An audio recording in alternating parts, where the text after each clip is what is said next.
Mhm. There's Yeah, I something in don't. the upper left-hand corner that says it's now streaming live on YouTube. Yeah, the link I generate before is not working, so I'm going to generate another link. There are 62 people. I think most of the people will be on the Zoom right now. The YouTube. I'll send the link of the YouTube to you guys. Yeah, Oh, so there's people on the Zoom call and on YouTube. yeah. Let me send out another Gotcha. email right now with the new YouTube link, and then we can start in 1 minute.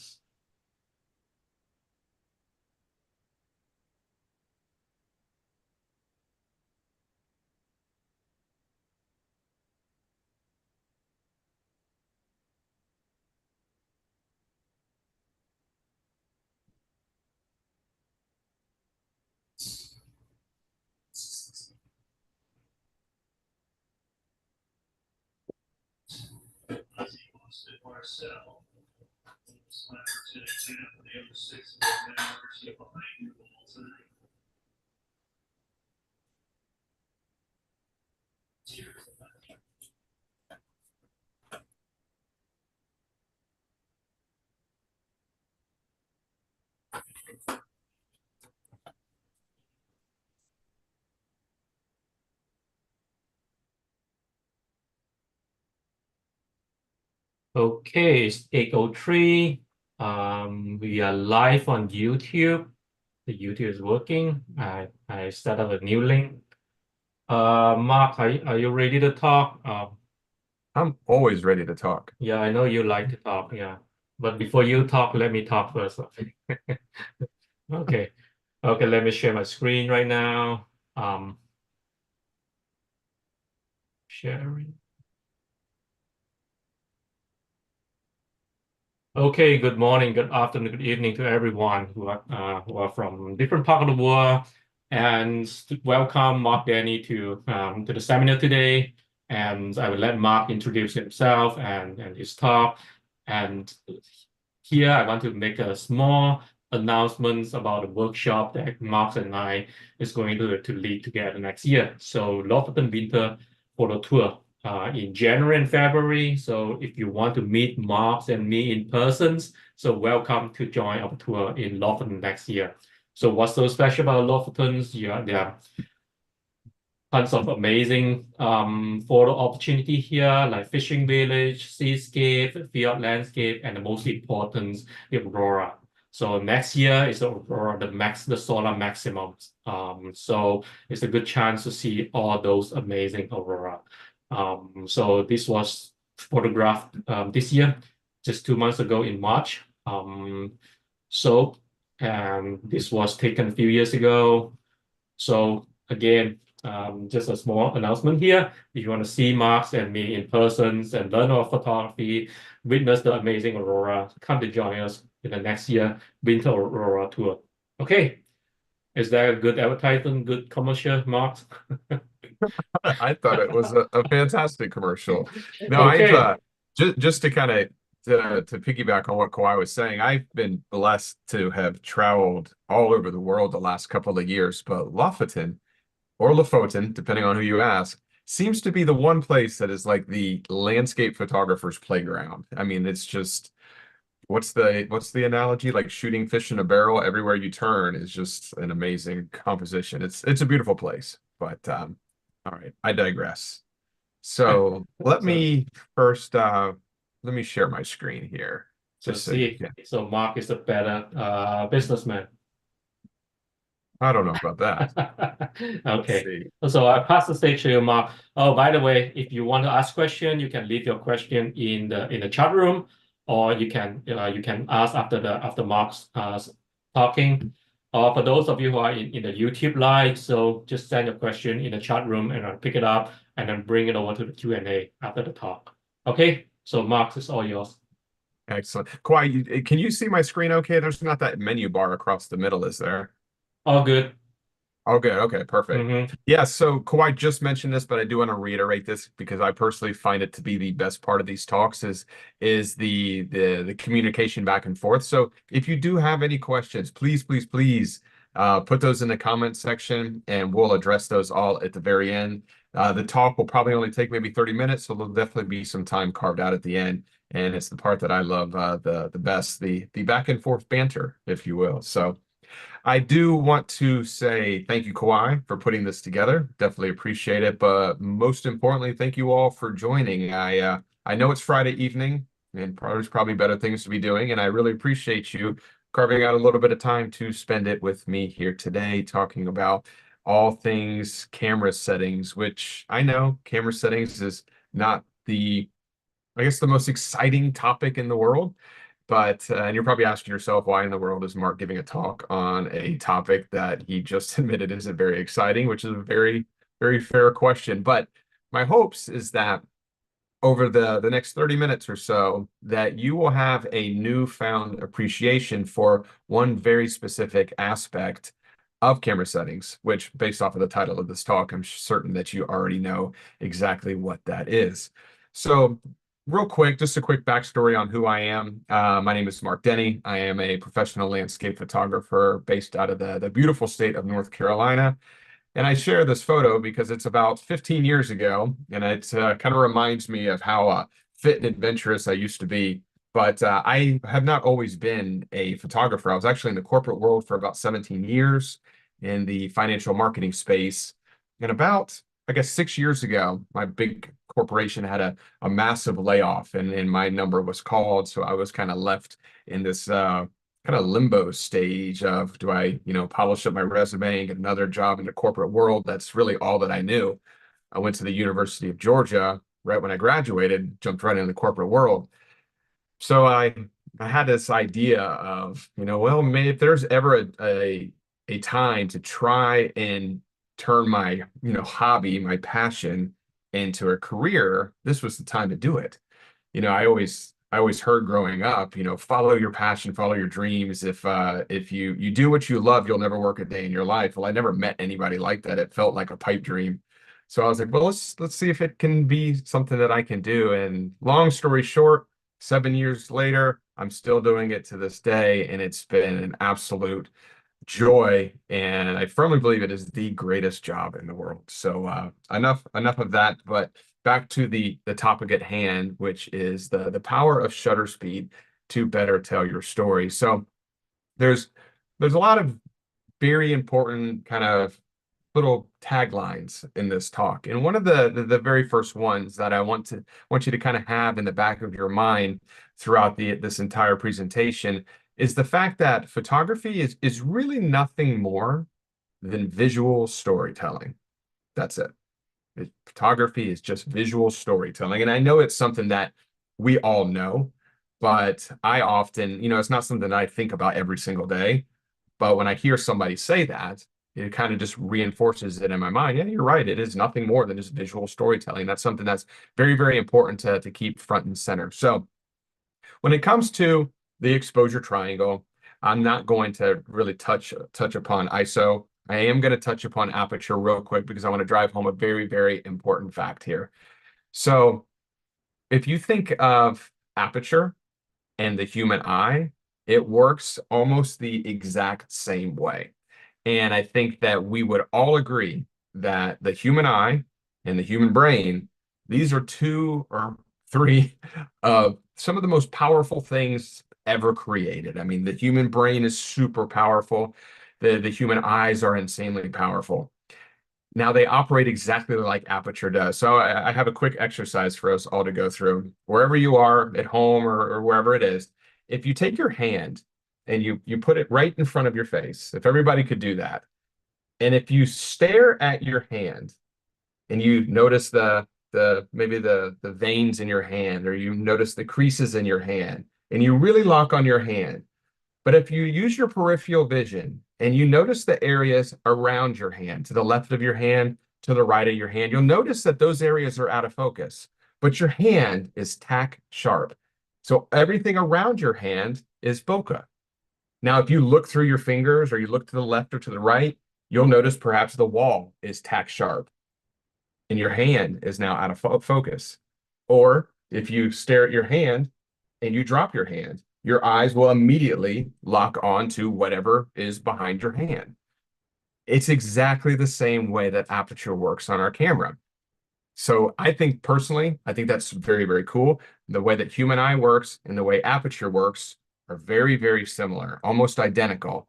And we already talked about, we already agreed that the human brain and the human eye are some of the most powerful things known to humanity, extremely powerful things. But shutter speed, this is where it gets really interesting. Shutter speed is something that really doesn't exist in real life. Like the photo that you see on the screen right now, you could never see this in real life.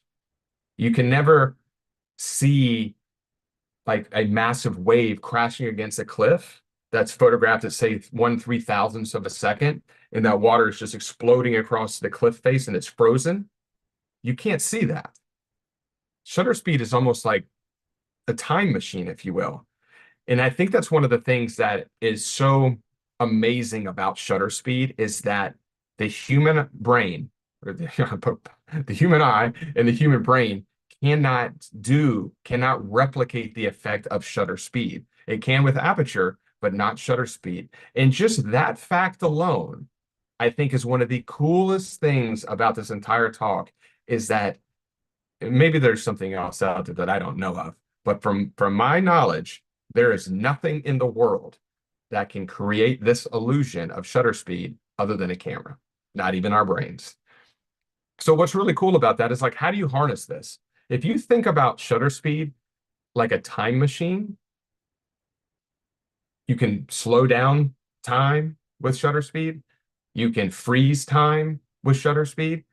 I mean, there's always been, ever since I've grown up, there's always been this desire to create a time machine, if you will. And like shutter speed is kind of the closest thing to that because it creates an illusion that we cannot see. This beautiful waterfall from Oregon that's on your screen right now, you will never, ever, ever see this scene exactly like this with your naked eye. You can't do it, but a camera can. So all of this, what does this really mean? How do we harness this? You can use this amazing power that's inside of a camera, the shutter speed dial, as a tool to tell better stories because photography is nothing more than visual storytelling. So when you look at this photograph right here, kind of tap into your, I guess, I don't want to say like your sensitive side, but just your emotional side. What does this photograph make you feel? Just take, 10 seconds and just kind of think about what this photograph makes you feel, the water specifically.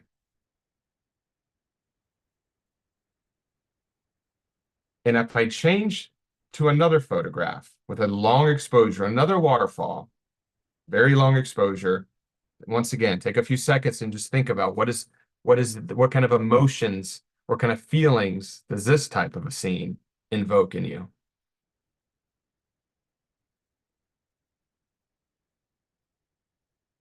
Now, if we do the exact same composition, but with a much faster shutter speed, what does this kind of a photograph, what kind of feelings does this invoke in you? Same exact composition. Literally nothing has changed except just a couple seconds later and a small change to a camera setting. And here's that other waterfall shot at I think, 1500th of a second. Once again, exact same composition, very basic scene, just to really drive home this point. What does this type of a photograph invoke in you? And what's cool is when you put these two photographs together, the one on the left obviously is a much slower shutter speed. The one on the right is a much faster shutter speed. And it is, and I believe this. I mean, other people might not think the same way I think, but I feel that the image on the left-hand side, which is a much more slow shutter speed, has a sense of calm, a sense of peace, tranquility, like more of a ethereal feeling to it. The one on the right has more of a powerful, energetic, forceful, dominant, large, grandiose feeling to it. And what's so cool about that is that the only thing that's different here is shutter speed, but it creates two absolutely polar opposite feelings. Slower shutter speed creates calm and peace. Faster shutter speed creates power and ferociousness and grandiose. And the only thing that's different is the shutter speed. Same example again. The image on the left, kind of calm, tranquil. The image on the right, you can really feel that power. You can see the water kind of billowing up at the bottom of the base of these waterfalls, and it feels like it has so much energy to it. But the one on the left just feels like you could just almost sleep underneath it and just take a nap. And the one on the right would absolutely crush you. Same waterfall down. So how do you use this to help you to kind of tell better stories? Well, just by knowing the type of emotion that different types of shutter speed can evoke in the viewer, that can completely transform what your photograph is all about. Because for me personally, my goal, well, I have two goals with every photograph. One, I want to try and keep the viewer looking at my photograph as long as I possibly can. I know that I'm not going to keep someone staring at my photo for an hour or 30 minutes or even 5 minutes. But if I can keep somebody staring at my photo for maybe 10 seconds, 20 seconds, 30 seconds, that's a win.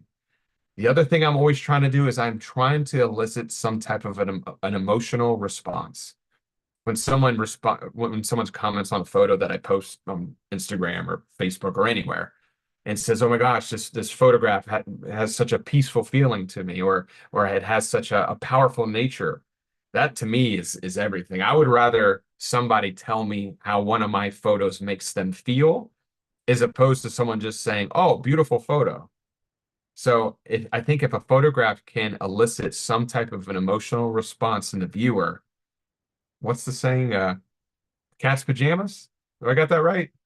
I I think that's the saying. But to me, that's like the ultimate thing. So knowing that, how do you use these types of techniques to help you out? So this is a waterfall in Bali. This is actually one of the most beautiful waterfalls I've ever been to in my entire life.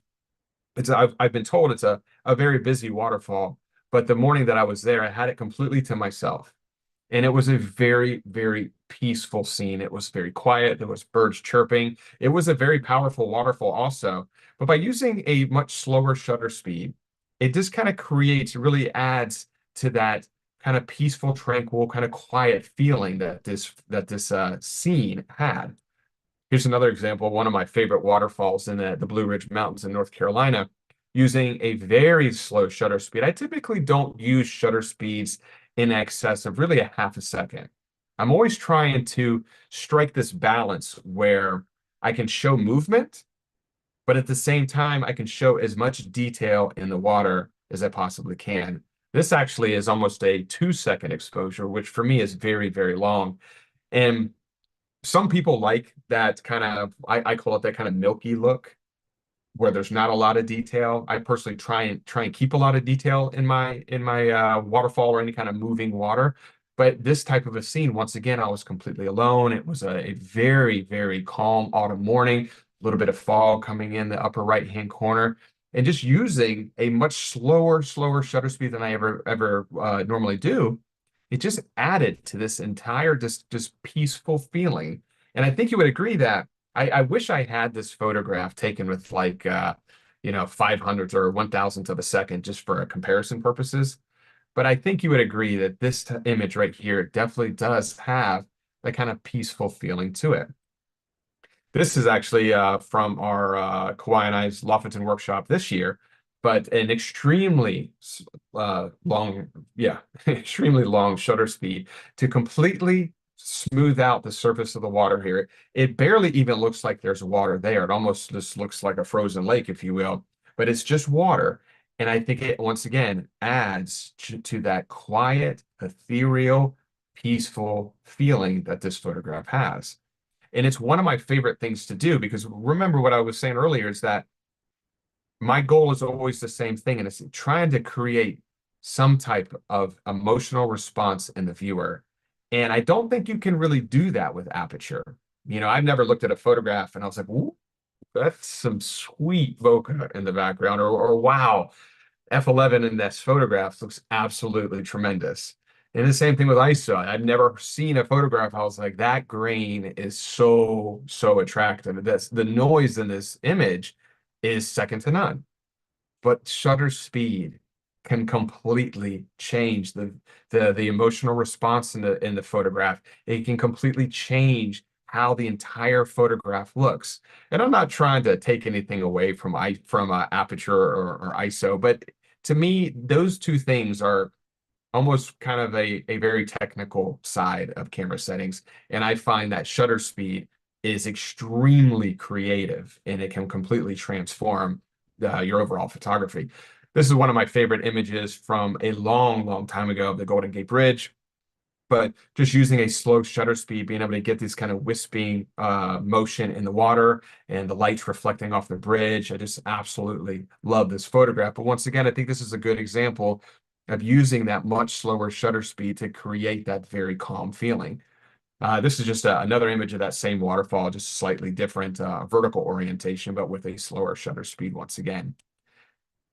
Now, what's really neat is, this isn't so much a compositional talk, but as it is about shutter speed. But by using different types of shutter speeds, you can also use compositional techniques like leading lines to draw the viewer into the photograph by just getting these striations of the water pulling out to the sea. This right here really kind of draws the viewer into this photograph. And what kind of drew me to the scene is that the water was flowing in on an angle, and the sea stacks in the background are also on an angle. So you have these two triangles, which triangular shapes are two of the most powerful shapes that we have.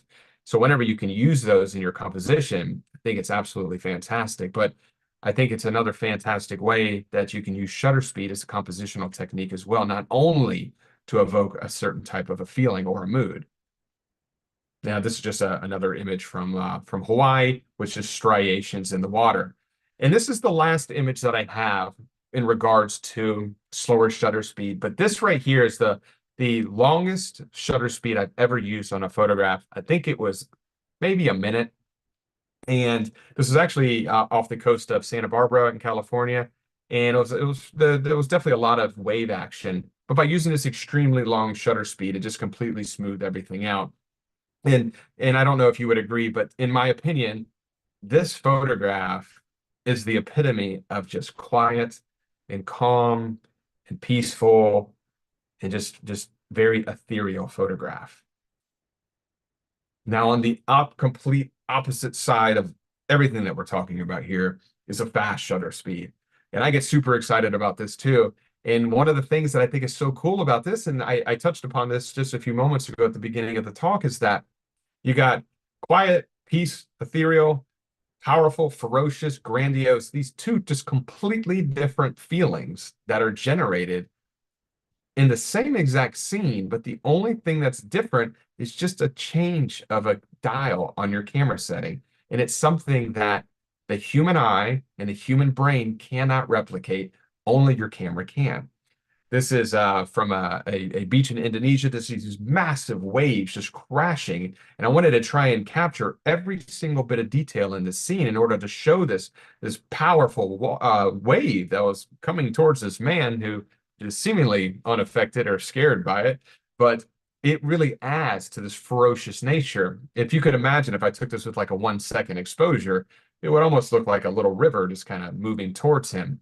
But using a fast shutter speed, it completely changes this feeling that this photograph has. And I think it really only works with a fast shutter speed because it's kind of showing this almost like this duel of this massive wave charging towards this man. And this he's actually starting to retreat backwards because he's seeing how big this wave is getting.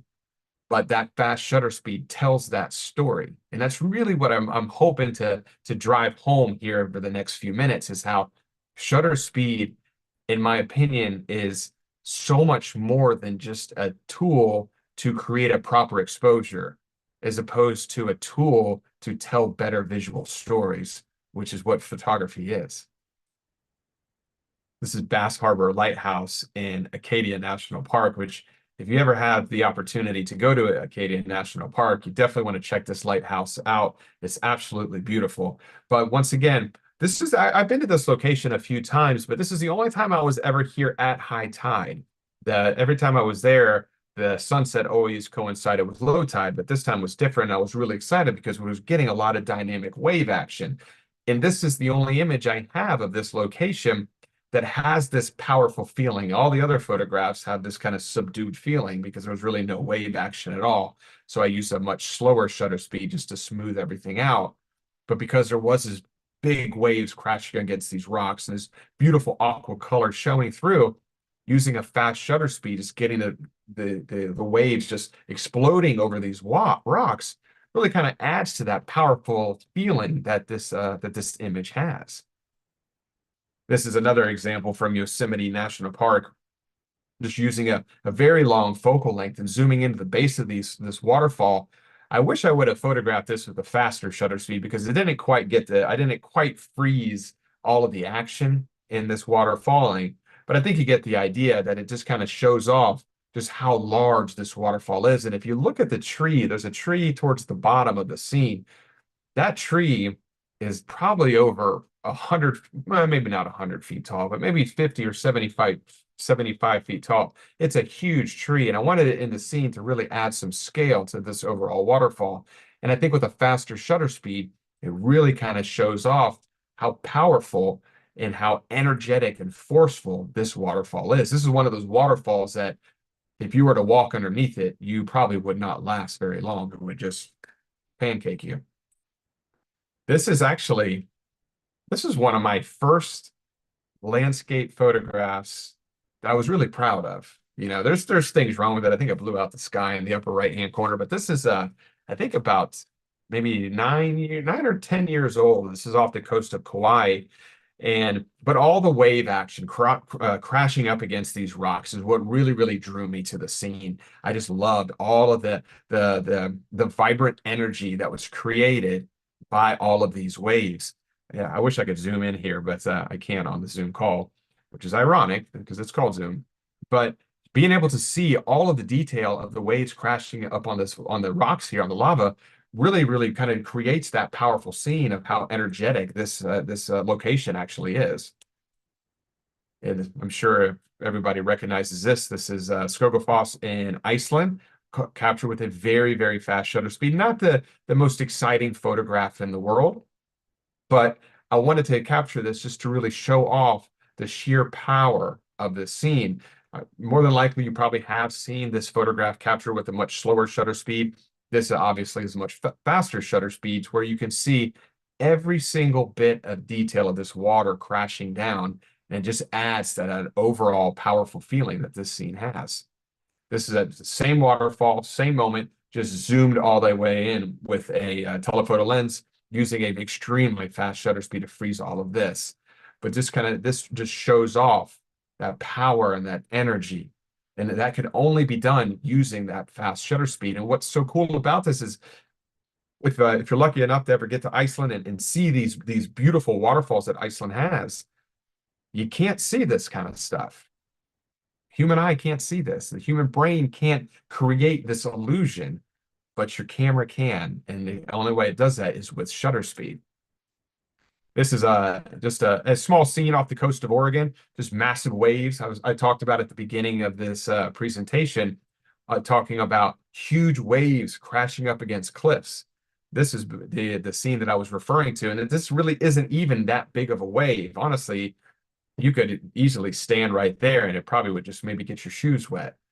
But by using that fast shutter speed, it just makes it feel much more grandiose and much more powerful than it really is. One more image from Kah-Wai and I's Lofton workshop just a couple months ago. Very iconic scene that we always take groups to at Hamnoy Bridge. Using a faster shutter speed, just getting the water interacting with the rocks in the foreground right through there, and you get those striations, and it just kind of freezes a lot of that action there, and it just shows that there's a little bit of energy lapping up against these rocks, which is just absolutely beautiful. And this is the type of shutter speed, another one from Lofton as well. This is the shutter speed that I'm kind of always going for. You know, I'm always thinking about when I'm on location, what's the story that I'm trying to tell with this scene? And it's often comes from how I'm feeling when I'm capturing it. Not necessarily like how I'm feeling in my head, but just how I'm feeling at that particular location. And oftentimes I'm using something that's called a blended shutter speed. And that's kind of what this is. And I don't mean blended shutter speed, like blending two shutter speeds together, like focus stacking or anything like that. It's a single exposure, but I'm always experimenting when I'm on location because I'm trying to figure out what that sweet spot is because I don't want to always freeze the motion in the water. And I don't always want to completely blur the motion in the water either. But I want to show that movement in the water, but at the same time retain as much detail as I possibly can. I often get questions like, Mark, what shutter speed do you recommend to get that look? And I wish it was that easy to answer, but it's an impossible question. Some people might say, oh, it's a fifth of a second. That's what you always want to use. And yeah, maybe they're right sometimes, but they're really, honestly, there is no correct answer. It all depends on how much or how fast that water is moving in and out. It depends on how much water is pouring over that waterfall. It depends on how much water is moving in that river, whatever it is. And it is always different. This scene in the Lofoten Islands changes constantly. You know, you could visit the scene 1 hour from when I captured this, and the water would be moving at a different rate of speed. So you have to do a lot of experimentation when you're on location. This is from Iceland. But what I always recommend everybody do is that when you get on location, get a variety of images. So if when of course whenever you're photographing anything that's moving, I love photographing moving water, but I will always get on location and I'll take a composition or I'll create a composition and I'll take that photograph using a very fast shutter speed. And then I'll take that same photograph using a much slower shutter speed. And then I start to experiment with all the shutter speeds in between, fifth of a second, 25th of a second, 15th of a second. And I get a variety, almost like a time lapse, if you will, of maybe 5 or 10 different versions of one composition with varying shutter speeds.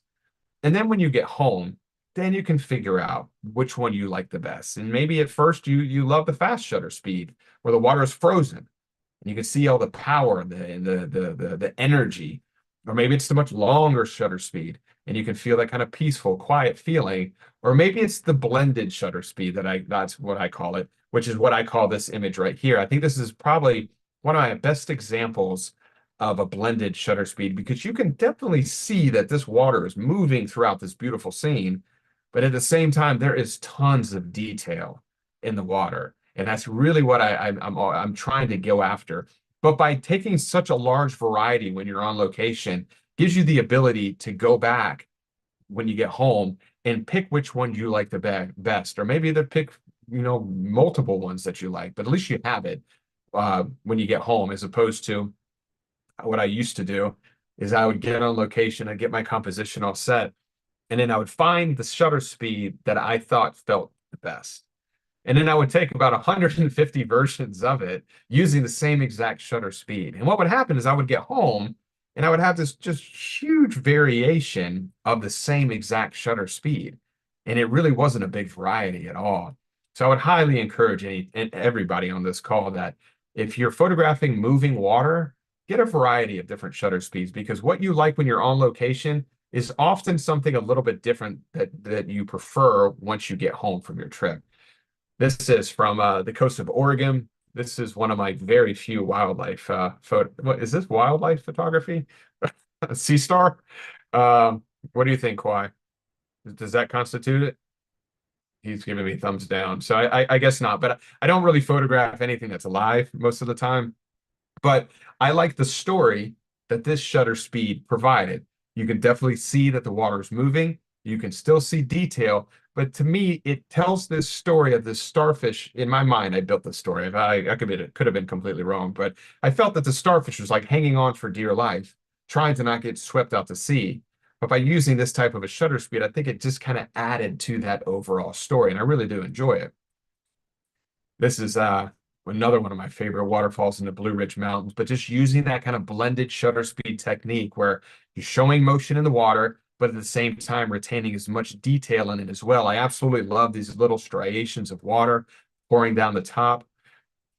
Waterfalls are by far the subject matter that I enjoy photographing the most, mainly because they change all the time. I've been to this waterfall so many times and I've never seen it the same way, mainly because it's the way it looks is really dictated by how much rain that area has received.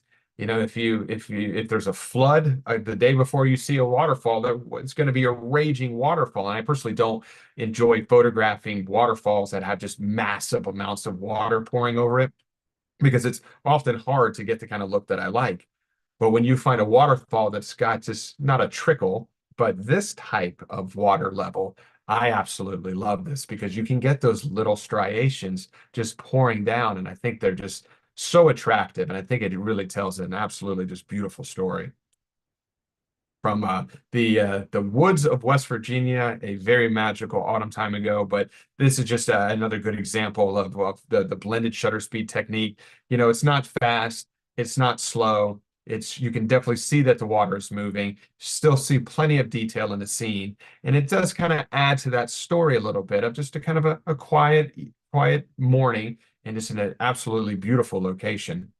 I just got a couple more of these examples here of this just blended shutter speed technique, showing that motion, but still trying to show as much detail as you possibly can. This is just a river in Oregon. Now, before I get to this next image that I just flashed on the screen here, I want to say that we just went over a lot of information about photographing moving water and how slower shutter speeds elicit this feeling of calm, elicits this feeling of peace and quiet. Fast shutter speeds show off ferocious power. It feels very loud. It has a lot of energy. Totally different feelings. The only thing that is different is shutter speed. Now, just to really talk about how amazing shutter speed is even further, this is just a very boring photograph of some trees in Acadia National Park once again. But by using intentional camera movement, by just slowing your shutter speed down and just bouncing your camera all over the place. I've only done this one time in my entire career, and it was right here. But this is once again, this is something that we cannot see. You'll even if you run down this boardwalk and you just jump all over the place, banging your head up and down, you still can't see this exactly the same way. So the powerful human eyes, the powerful human brain, which we already talked about as three of the most powerful things ever created, can't see this, but shutter speed creates this illusion. I took a whole bunch of these photographs, and I was just so enthralled by how they came out. I mean, you might be looking at me like, geez, this guy's crazy. These photographs are awful. But to me, I thought it was just so cool because it's something that doesn't really exist in the real world because we can never see this like this.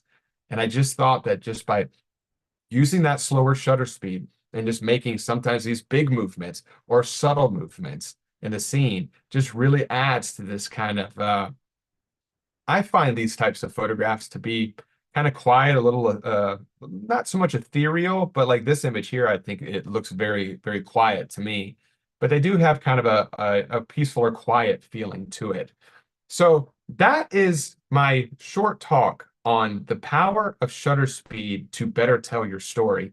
And sometimes I feel kind of like a nerd talking about, because I think that sometimes maybe you're sitting here thinking, I've never heard somebody get so excited talking about camera settings. And I think that's a compliment, honestly, because I do get excited about it. I think it's really cool. Aperture and ISO, I don't get too super jazzed up about those kind of things, but shutter speed is so amazing. I think that you just got to kind of appreciate it a little bit for what it is. And we started this entire talk off with one tagline of photography is nothing more than visual storytelling. And by harnessing the power of shutter speed, there's no better way that you can tell better stories than by using that specific camera setting. To be able to elicit that emotional response in the viewer, shutter speed is one of the best ways to do that. Besides the fact that, just having an amazing subject, but by using a certain type of shutter speed to tell that story is an absolutely fantastic technique. So I do hope that you enjoy that. And I really, really hope over the course of the last 41 minutes that you too have a newfound appreciation for shutter speed. I hope that the next time that you go on location and you're photographing moving water, that you will experiment with different shutter speeds. You will think about how you are feeling in that scene and think about, well, if I use a fast shutter speed, what kind of feeling will that make this scene have? If I use a slower shutter speed, what kind of a feeling will that make this scene have? Every scene is different. The amount of water moving through it is going to change it as well. And absolutely the shutter speed you pick will completely change it as well. So Kah-Wai, I see 13 messages in the chat. Does that mean there's 13 questions? I hope so. Yeah, around 10. Yeah, let me start with the first one. What is the shutter speed that you use? I think Harry referred to the your Lofoten photo, um, the one in Wigton. I don't know off the top of my head, but I do know that well, when I do get on location, the very first shutter speed that I use is always exactly the same. I always start with 1/25th of a second, and I usually work down from there. So if I had to guess, it was probably somewhere between 1/5 and 1/25th of a second. It was actually the one before the Lofoten shot. One It's- before your Lofoten shot. Let me share my screen again. Let's see, share. Was it at the beginning of the talk? No, well, yeah, no, back up one more. One more. That one. Oh, this is actually in Oregon. Okay. This one I think was about 1/800th of a second because this water it wasn't a huge wave. It was actually fairly small, but so I didn't really have to use anything like 2,000ths of a second to freeze this action. It was just kind of like lapping up. But by using by using a faster shutter speed, it just kind of creates that illusion that it actually is much more grand. I don't think this is a great photograph at all, but I just think it's a really cool example of taking this kind of seemingly small wave, using a very fast shutter speed, and all of a sudden, like boom, it feels massive, but it really wasn't. But shutter speed just kind of created that feeling. Thanks. No, okay, Yeah. second question here, where in the Blue Ridge Mountains? I think the waterfall, where is it? Oh, it's in the southwest portion, actually closer to South Carolina, in an area called Cashiers. Okay, question from Harrod. When you change the shutter speed, are you doing it by changing the ISO? No, I'm not. Let me find a photograph I like better. Here we go. No, I changed the actual shutter speed. So I always shoot in manual mode. I don't think you have to always shoot in manual mode, but I like to use manual mode because it gives me complete creative control over my camera.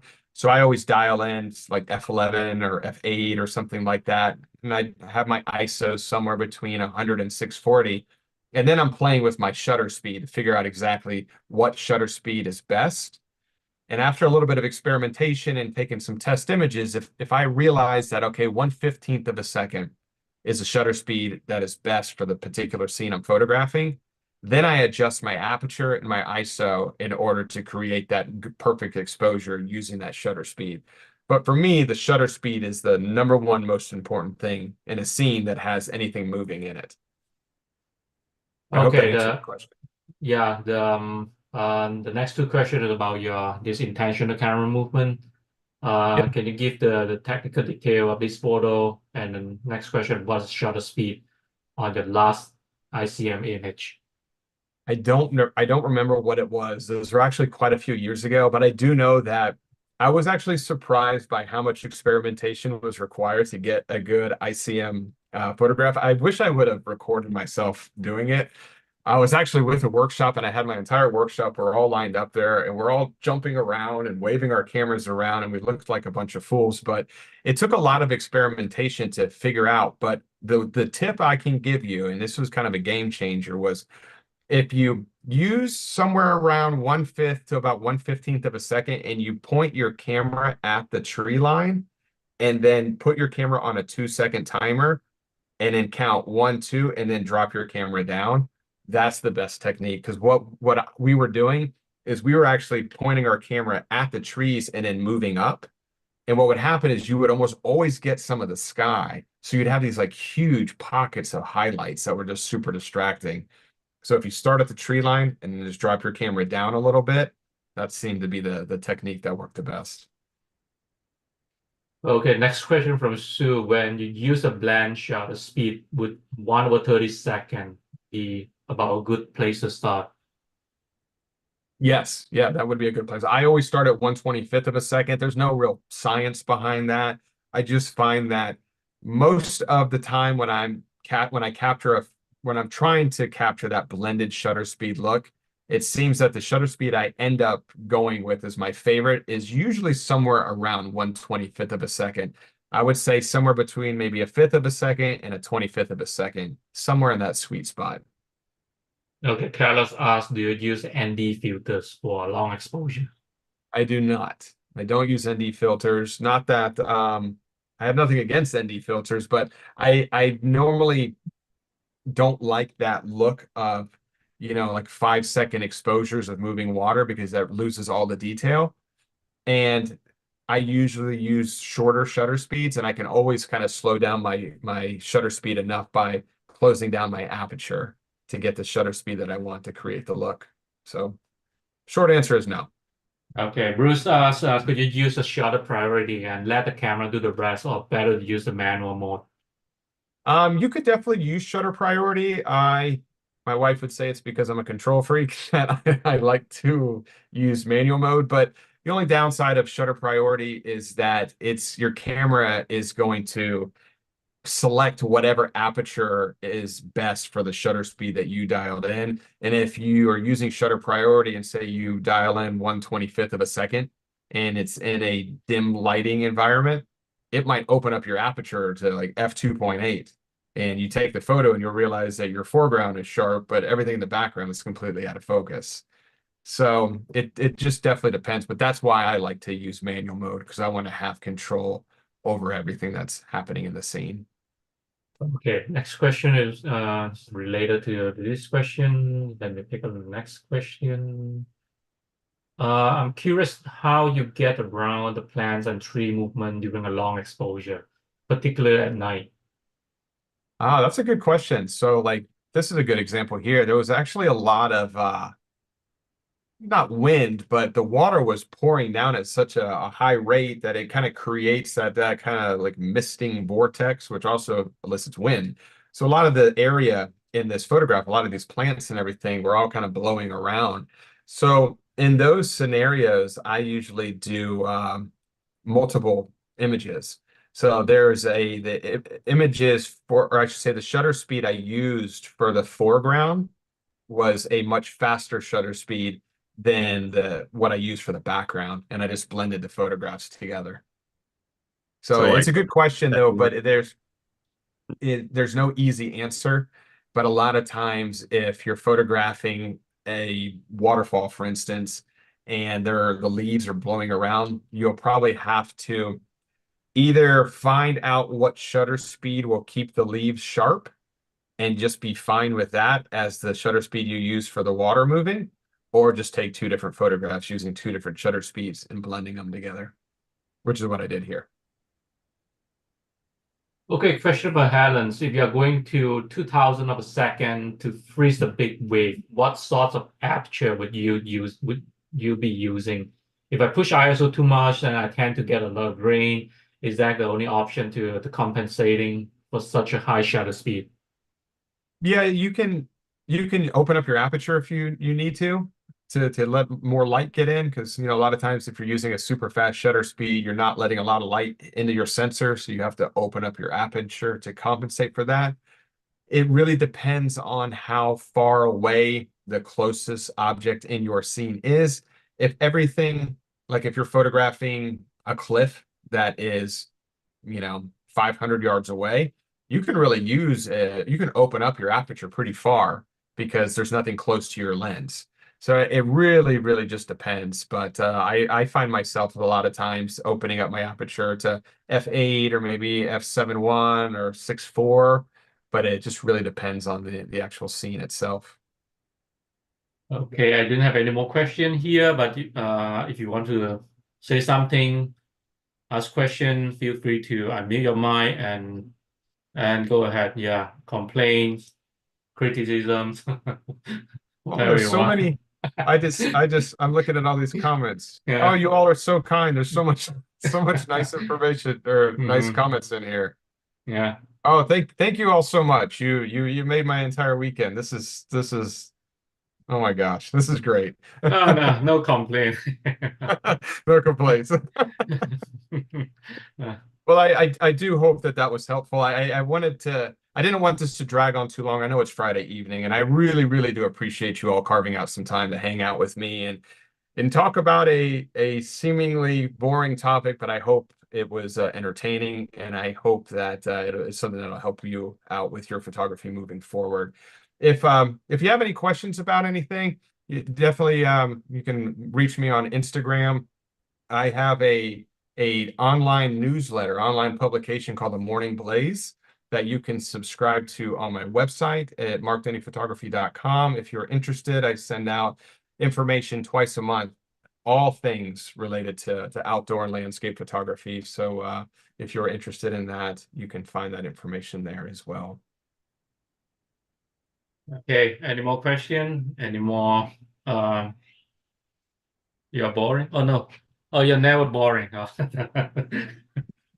Okay. Yeah, okay. Mark, you have anything to add? No, that is it. Thank you all very much, Thank and you. have Yeah. a wonderful weekend. And Yeah. hopefully I'll get to see you all soon. Yeah. Thank See you. you. Thank you. Yeah. Thank you. Bye, everyone. Bye.